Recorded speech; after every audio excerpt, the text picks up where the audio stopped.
C'est un livre fort et violent, son titre Furie, un premier roman qui montre la Syrie en guerre, la Syrie et ses injustices brutales et meurtrières avec malgré tout de l'espoir. Merci Julie Rocco d'être avec nous en direct sur TV5 Monde. Vous êtes l'autrice donc de ce livre publié chez Actes Sud. Pourquoi avoir décidé d'écrire sur la Syrie, vous qui n'y êtes, je crois, jamais allé? Bonjour, merci beaucoup de m'avoir invité aujourd'hui.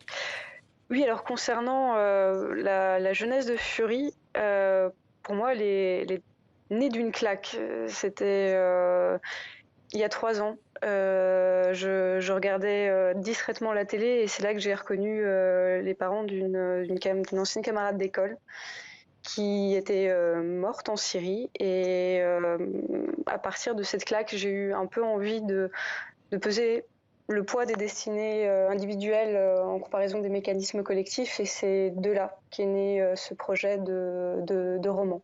Et justement, comment vous avez fait pour écrire avec tant de précision sur ce pays? On imagine que vous êtes extrêmement documenté. C'est un roman qui est aussi extrêmement visuel. Il y a des images, vous en parliez d'une à l'instant, celle de votre camarade décédé, des images de cette guerre qui vous ont marqué?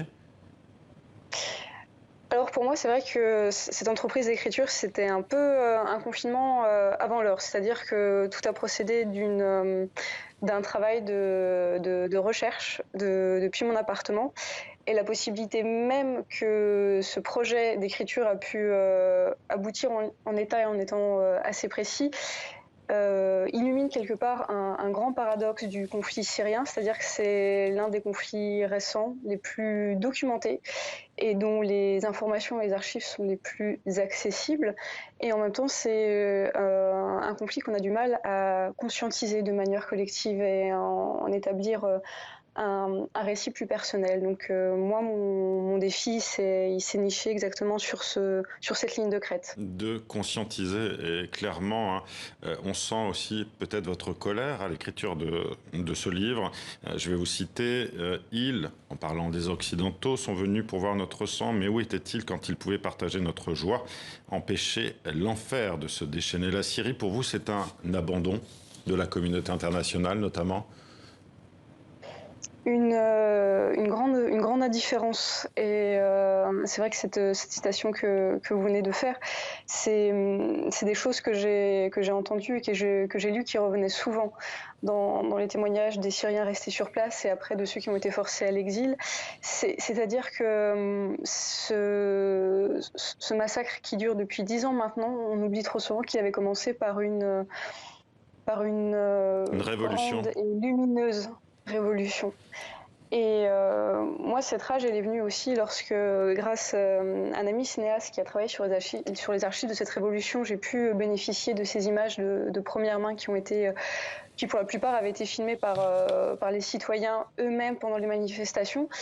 Et c'est des images que j'ai découvertes parce on les a pas forcément vues et revues dans nos médias. C'était vraiment des images de tout un peuple pratiquement liesse qui se lève et qui vient réclamer sa dignité de façon très pacifiste. C'était des images très fortes d'une jeunesse qui apportait des fleurs, des bouteilles d'eau aux soldats qui étaient là à la base pour les contenir. Et voilà, j'ai vraiment été touchée par ces images et je me suis demandé voilà, comment 10 ans après on est arrivé à cette horreur qui continue de se perpétuer. Mais il y a en tout cas une Et raison que vous donnez et qui est celle-ci, celle que Bachar el-Assad continue d'utiliser la violence pour étouffer ce désir de liberté, en tout cas.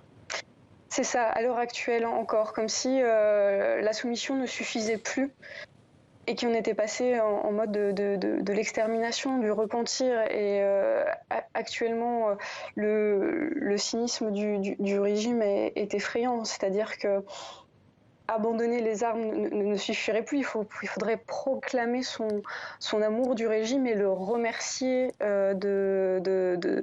d'avoir sauvé le peuple de lui-même. On est dans une inversion, dans une aliénation totale. Et pardon, et il y a un très grand journaliste qui disait à ce propos, il s'appelle Youssef Benzi, il disait que la soumission ne suffira plus, il faudrait que les morts fassent oublier leurs morts, que les torturés remercient les bourreaux. On en est à ce stade.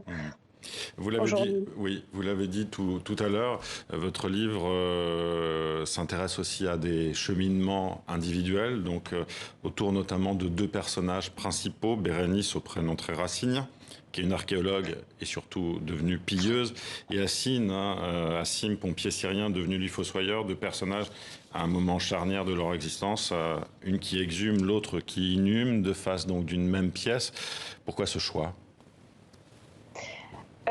Déjà, c'était très important pour moi de passer par des personnages, parce que j'avais envie qu'il y ait des histoires, des voix, des sentiments, du sang, une chair derrière ce récit. Et pour moi, justement, cette confrontation entre celle qui déterre et celui qui enterre me permettait de raconter ces 10 ans en Syrie. Donc, et c'est aussi une façon de mettre face à face la Syrie et l'Occident. Donc voilà, Bérénice va bien sûr incarner la trajectoire d'une étudiante en archéologie qui malheureusement a été un peu dévoyée par la force des choses et surtout par son manque d'histoire. Elle incarne un petit peu cette génération 90. Nous, on est né à un moment dans les relations internationales où on promulguait un petit peu cette théorie de la fin de l'histoire. Et je voulais un peu étudier ça, dire qu'est-ce qui se passe à cette génération qui est née donc, dans cette fin de l'histoire, qu'est-ce qui se passe quand l'histoire la rattrape. Et justement, oui, allez-y, je les recommande. Voilà, ça va être juste cette confrontation après qui va la déporter jusqu'à la frontière syrienne et à la rencontre avec Assim, qui lui va porter des problématiques, qui va incarner plutôt l'élan révolutionnaire. Il a vécu un siège, il va vivre l'exil. Donc voilà, c'était de mettre face à face ces deux réalités. Oui. Et dernière question, pour qui sonnent les furies du titre de votre livre? C'est Divinité vengeresse qui traque partout sur Terre les criminels. Très belle reprise. Ces furies, voilà, pour moi, elles réinvestissent le domaine des mortels après 10 ans de massacre et d'impunité. Parce que le pacte qui avait été fait entre les anciens mortels et les dieux, c'est défait. Et donc, c'était important pour moi qu'elles ressurgissent pour harceler à nouveau des criminels de guerre. Merci Julie Rocco d'avoir été avec nous. Je rappelle donc le titre de votre livre, Furie, qui est publié chez Actes Sud et qui reçoit un bel accueil en ce moment. Merci.